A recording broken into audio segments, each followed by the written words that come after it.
Welcome to Healthy Minds. I'm Dr. Jeff Borenstein. Everyone is touched by psychiatric conditions, either themselves or a loved one. Do not suffer in silence. With help, there is hope. Today on Healthy Minds, your daughter's goal was more than just to reduce stigma, but to eliminate stigma. That's exactly right. She used to talk about reducing stigma, but as you know, she really has no boundaries. I mean, we've kind of seen that in her personal life, in her performing life. So it's very important we now talk about eliminating the stigma around mental health. And I'm proud of her for that, because having struggled herself with mental health issues for so many years, that can define a person if you let it. And she had the courage, she had the bravery, to get help, and is helping other people. And because of that, speaks about actually eliminating the stigma around mental health and making it as easy to talk about as a common cold. That's today on Healthy Minds. Healthy Minds is brought to you in part by the American Psychiatric Association Foundation, the Graham Beck Foundation, and the New York State Office of Mental Health. Welcome to Healthy Minds. I'm Dr. Jeff Borenstein. Lady Gaga, along with her mother, Cynthia Germanota, started the Born This Way Foundation. One key focus of the foundation is youth and mental wellness, as well as eliminating stigma. Today I speak with Cynthia and with Maya Anesta Smith, the executive director of the Born This Way Foundation. In addition to discussing the work of the foundation, Cynthia shares her daughter's struggle with depression, anxiety, and PTSD. Cynthia, Maya, thank you for joining us today. I appreciate you being here. I want to start by asking about the Born This Way Foundation. What brought it into being? What brought it into being, Jeffrey, is my daughter. I mean, it was wholly her idea, and it was built out of a lifelong passion to help young people and to hopefully help them avoid the kind of struggles that she had as a young person. Our mission has always been to build a kinder and a braver world. And we do that, we really think that the best way to do that is by creating safe communities for young people and offering them skills and opportunities to empower them and really inspire them to build that kinder and braver world. And in so doing, we focus on 3 areas. We focus on kindness generally, we focus on creating positive environments for young people, and we focus most importantly on their mental wellness. We also feel it's critically important to draw our programmatic inspiration from research to guide our work, from young people to guide our work, and also from our partners. So we very much have what we call an open tent partnership approach with organizations like yours to help guide and shape our research. And this foundation began before it started, if I may say it that way. It was really built out of a beautiful and authentic relationship that my daughter had with her fans. And rewinding even from that, it was built out of some struggles that she had as a young person growing up. Let's just say that she was uniquely different. And being so, she was often taunted. She was excluded from things at school. There were some very, very negative things that happened, like she was thrown into trash cans, her locker was misaligned, or was maligned, I should say, with racial and ethnic slurs, being Italian. And these are things, there were many, many more, but these are things that really very, very deeply affected her. And at the time, this is middle school, she was an extremely confident young woman, and this shattered her confidence. And over time, it made her question herself and her own value. She developed anxiety and depression at a very early age in middle school. and which led to a lot of self-doubt, and later it led to destructive behavior, which she has talked about, and it has led to treatment, which she actually still receives to this day. So also from middle school, let's say, through college, it continued to follow her even after she graduated. And that was really the introduction, let's say, of social media, with things like Facebook, you know, popping up on the scene. And when she got to college, it accelerated. There was a group of students even that started a Facebook page called Stephanie Germanotta Will Never Be Famous. So imagine how hurtful that was to her. And, you know, I really mention that because of the, you know, the amount of pressure and stress that young people are now, you know, put under, you know, with social media. So these things became things that later, as her career took off, she would talk to young people about during her performance. She would talk very openly about her struggles and about the need to be kind and brave, you know, kinder to one another, braver in terms of being equipped to cope with your struggles.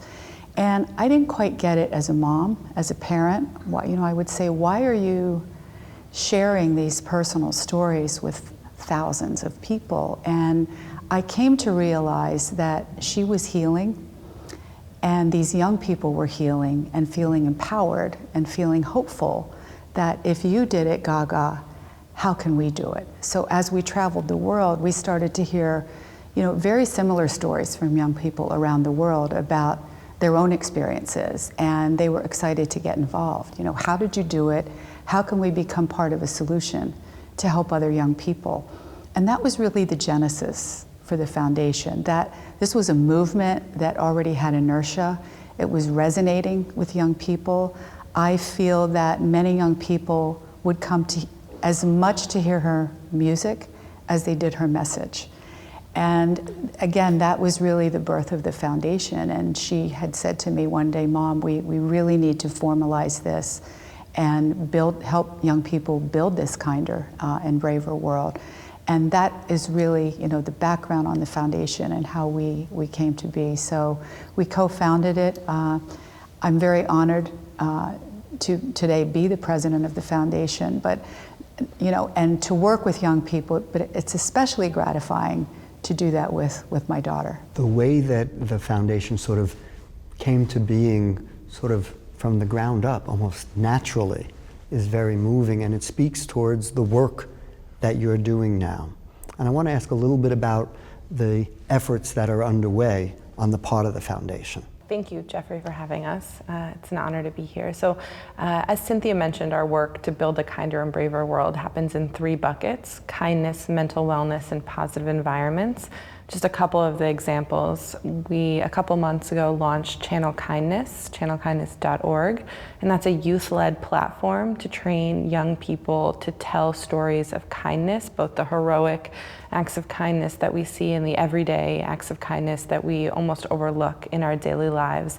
We know from many studies that young people aren't covered as often as they should be in the media, and when they are covered, it's extremely negative. It's this violent, disengaged, apathetic generation, and from the young people that we work with around the world, we know that's not true. And that's the small minority. Absolutely. The majority are more positive. Absolutely. This generation, they're the most entrepreneurial, diverse, collaborative, idealistic generation. There's so many incredible attributes.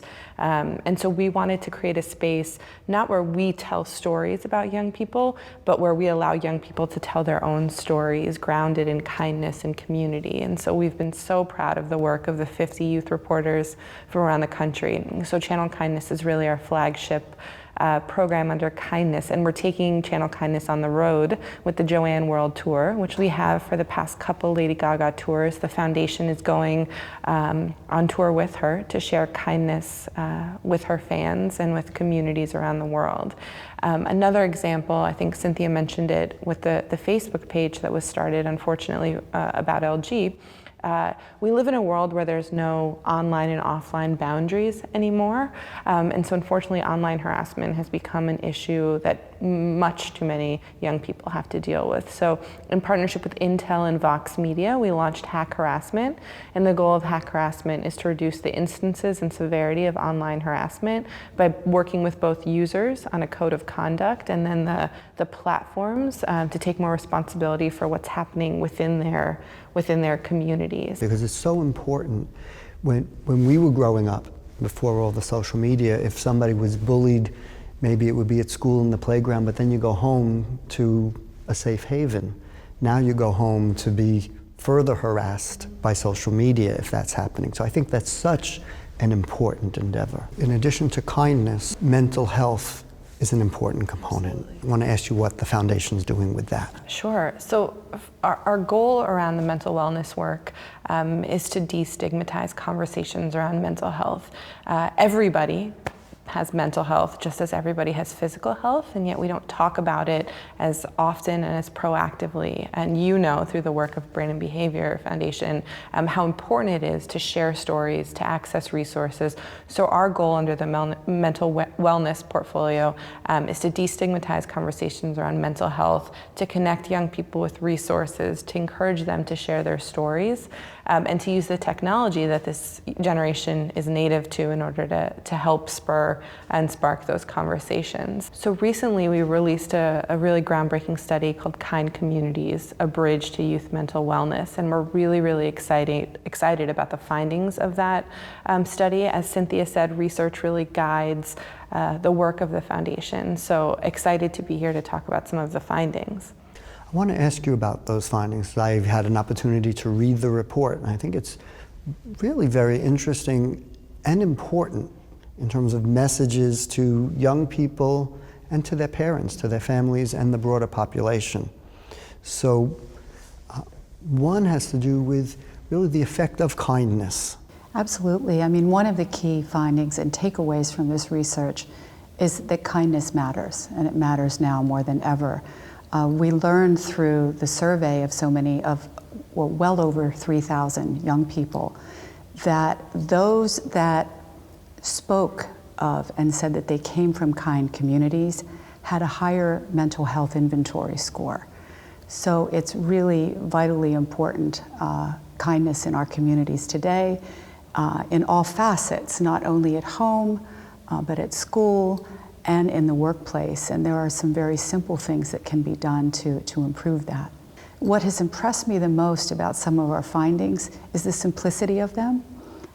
They're not costly, they're easy to do, and they very much significantly improve the environment for young people. With regards to one of the findings that looks at the relationship between young people and their parents, talk a little bit about that. Young people don't exist on an island unto themselves, right? They exist, Cynthia always talks about it in terms of a scaffolding of support. Their teachers, their parents, nonprofit organizations. So particularly with the parent relationship, we wanted to understand the role that parents play in supporting and improving mental health for their young people.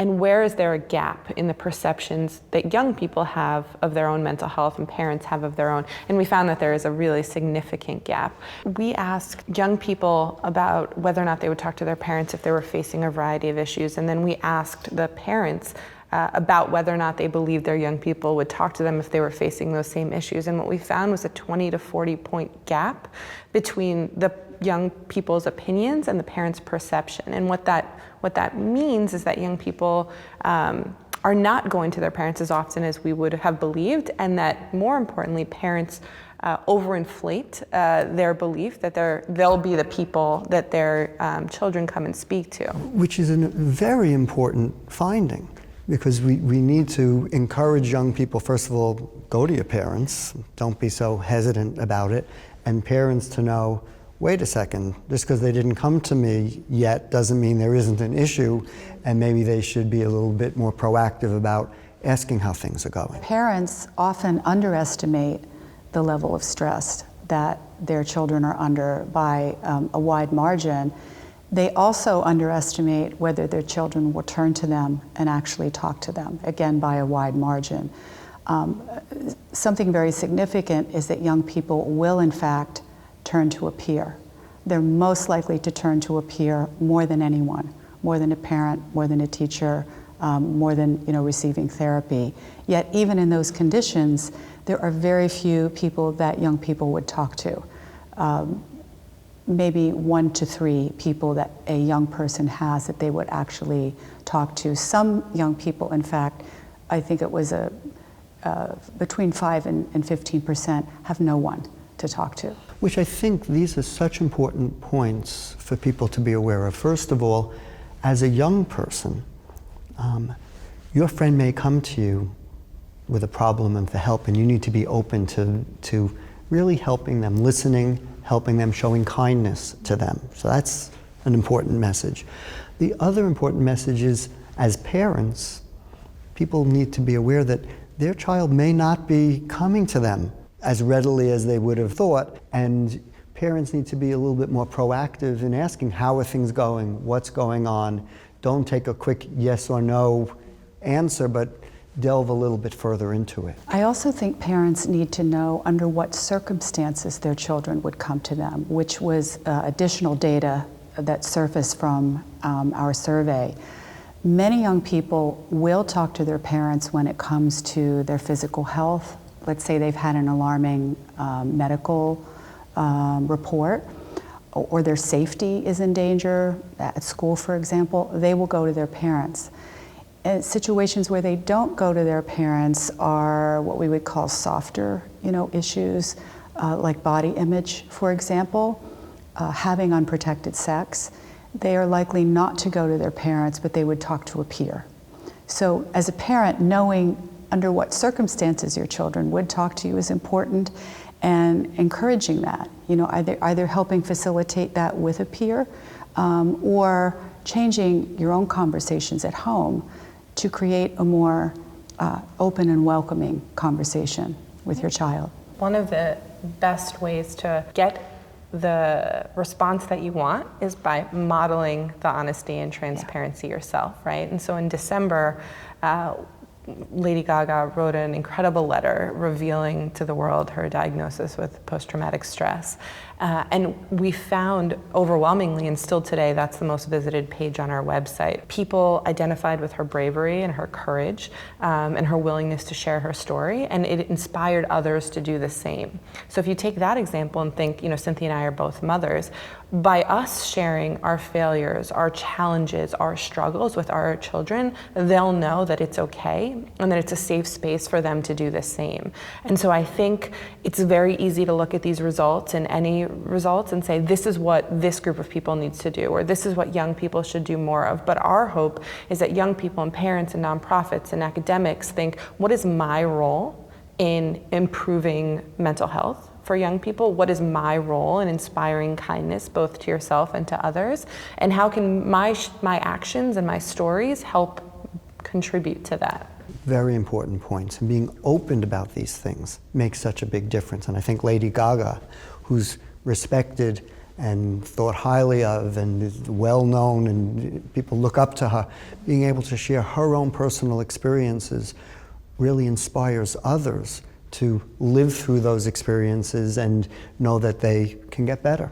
It does, and as a mom, I'm proud of her for that, but I also want you to know that wasn't an easy decision for her to make.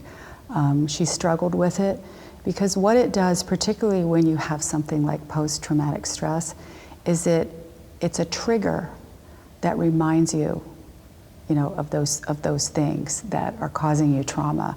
And it's a very, very difficult thing to reenact that. So it was a difficult decision, but she really felt, as Maya said, like it was so important to share it so that other young people or adults would know they're not alone and hopefully come forward and hopefully seek help. There are people watching right now who may be a parent of a middle school child. As a mother who helped their child get through that, what do you say? I say, I made mistakes, Jeffrey. I really did. I used to joke with my children, we don't get a manual when you show up. I can't go to page 10, and find the solution. So I think listening but really, really listening and taking what they say seriously, and trust your instincts, I think is one. I also thinking, I'm a huge proponent of neuroscience because I feel that as a parent, I didn't understand the difference between normal biological growth of an adolescent or a teenager and the warning signs of when they were really in trouble. So I think that understanding that as a parent, finding tools to help you understand that, and also, for teacher training so that we're aware. So being better educated yourself about warning signs and doing something about it. I think these are very important points, and we as a society have done a better job encouraging people to exercise. And young people in particular may develop exercise routines that are very healthy, both physically and mentally, but we haven't done as good of a job really educating and informing people about what to do for their mental wellness. And that's something that we need to all work on together. And I know that Lady Gaga has spoken about how professional help is important, but also the kindness of her family, her friends, her fans has made a difference. I want to ask you about what you've seen in her life in terms of how kindness helps. Oh, I've seen it in so many ways. I mean, having this type of support infrastructure that she has been incredibly important to her in good times and in bad. And I think that's important. It's very easy in good times to feel like you have support and things are going great and everybody's there for you. But when you're in a very, very difficult time, you see who is willing to step up and help you. So it's just been wonderful to see the type of support system, and both from friends, family, teachers, fans, and I think she probably gains the most strength from her fan base. And when you think about it, she's 10 years into this now. They were all kids, right? And I mean, I used to forget that. She'd be on stage and, my husband and I would later talk, and I said, she's a kid like they are. And so that bond was so important because it was so relatable to them. They knew that what she was saying was real and authentic, and she had gone through it. And since they were all around the same age, it was just so helpful to hear it from a peer. It's kind of, she would talk to them like a friend. Your daughter's goal was more than just to reduce stigma, but to eliminate stigma. That's exactly right. She used to talk about reducing stigma, but as you know, she really has no boundaries. I mean, we've kind of seen that in her personal life, in her performing life. So it's very important we now talk about eliminating the stigma around mental health.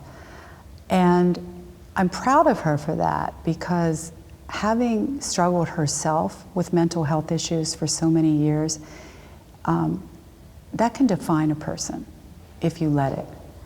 And she had the courage, she had the bravery, to get help, and is helping other people.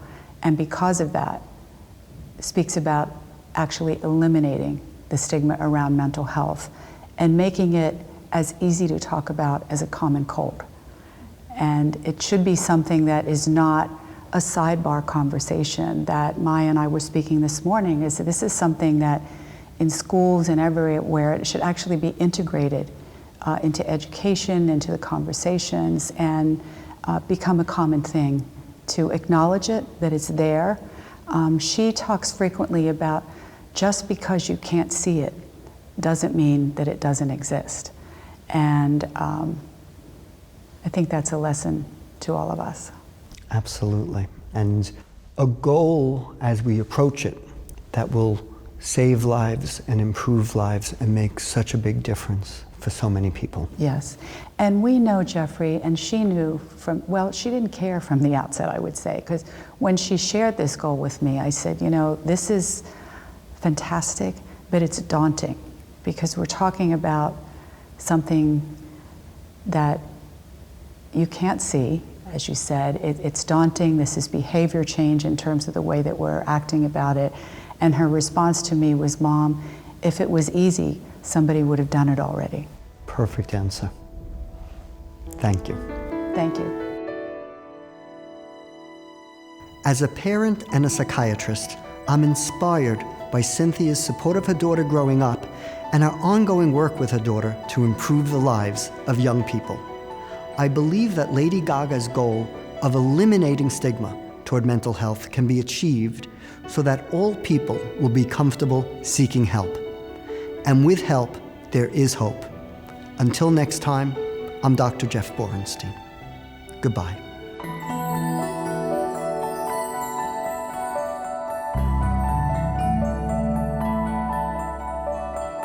Do not suffer in silence.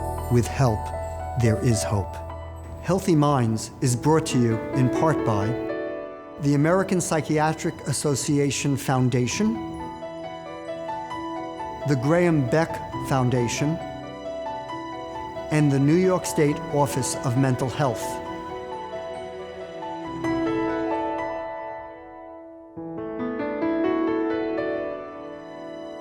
If you would like to watch our expert interview in its entirety, log on to bbrfoundation.org/healthyminds.